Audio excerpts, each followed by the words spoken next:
Nasdem lagi play victim. Isu cabut dukung Anies jika diperintah Jokowi dimanfaatkan habis-habisan. Ya begini ya, bahwa sekali lagi kita bukan ini kok normatif begitu, tapi memang itu faktanya.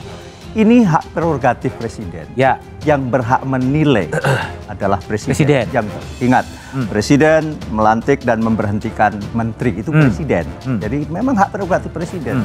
Bagi kami sekali lagi tidak ada masalah sedikit pun kalau toh atas kebutuhan, atas penilaian, atas dan sebagainya presiden lantas memutuskan untuk direshuffle yang itu notabene adalah menteri dari Nasdem, sekali lagi tidak menjadi masalah apa-apa secara politik. Nggak ada masalah apapun. Tidak ada masalah apapun. Oke. Betul, dan kami akan tetap mendukung Pak Jokowi sampai tahun 2024. Catat itu. Jadi tidak ada keberatan apapun seandainya menteri Nasdem di reshuffle. Sekali lagi tidak ada keberatan. Hanya langkah politik lanjutnya harus kita nggak tahu ya. Ya, bukan. Tetap akan mendukung sekali lagi meskipun Nasdem di reshuffle.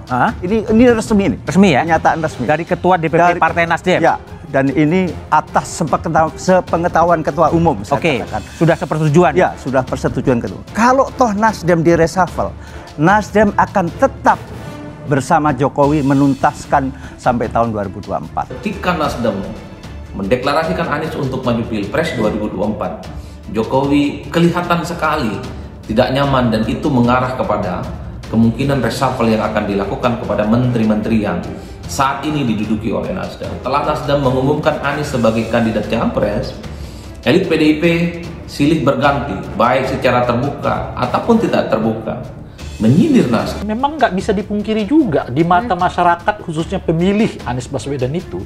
Ya Anies Baswedan itu penting karena dia dianggap antitesa dari Pak Jokowi gitu.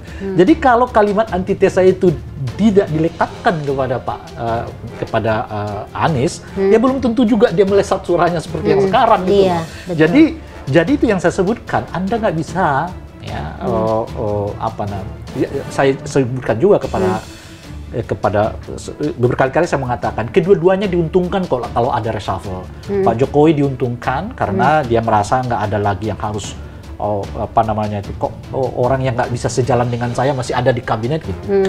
Tapi Nasdem juga diuntungkan karena mereka bisa fokus untuk mencitrakan Anies itu ya memang sebagai antitesanya Pak Jokowi. Dan dengan cara begitu mereka mendulang suara dan menekan elektabilitas Anies. Kalau sekarang kan stagnan, jadi orang ragu-ragu.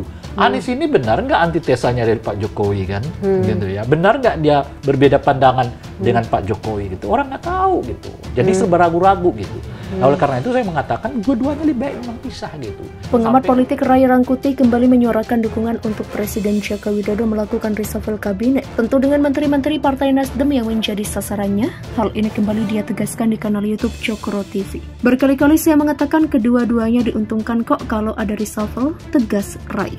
Pak Jokowi diuntungkan karena dia merasa tidak ada lagi orang yang nggak sejalan sama saya, kok masih ada di kabinet. Tapi Nasdem juga diuntungkan karena bisa fokus untuk mencitrakan Anies sebagai antitesa Jokowi. Demikian sambungnya. Ray menilai manuver politik Partai Nasdem yakni mendeklarasikan Anies Baswedan sekaligus ingin bertahan di kabinet Jokowi membuat publik juga jadi meragukan komitmen perubahan yang ditawarkan. Namun kini peta politik juga seolah semakin kabur dengan beredarnya isu Ketua Umum Partai Nasdem, Surya Paloh siap mencabut dukungan terhadap Anies apabila memang diperintahkan Jokowi. Kalau sebelumnya saling menjauh, kayaknya sekarang ada arus saling mendekat, khususnya dilakukan oleh Surya Paloh yang mengatakan kalau Pak Jokowi memerintahkan kita untuk mencabut dukungan ke Anies, ya kita akan cabut, ungkap Ray. Direktur Lingkar Madani Indonesia itu menilai isu tersebut bermakna dua hal. Pertama, memang ada kemungkinan Nasdem mau mendekat kembali. Makna kedua, karena Nasdem tahu Pak Jokowi nggak akan ngomong gitu, terang Ray. Akibatnya membuat Nasdem membangun citra bukan orang yang ingin berpisah dari Pak Jokowi, tapi Pak Jokowinya yang memang mau menjauh dari mereka.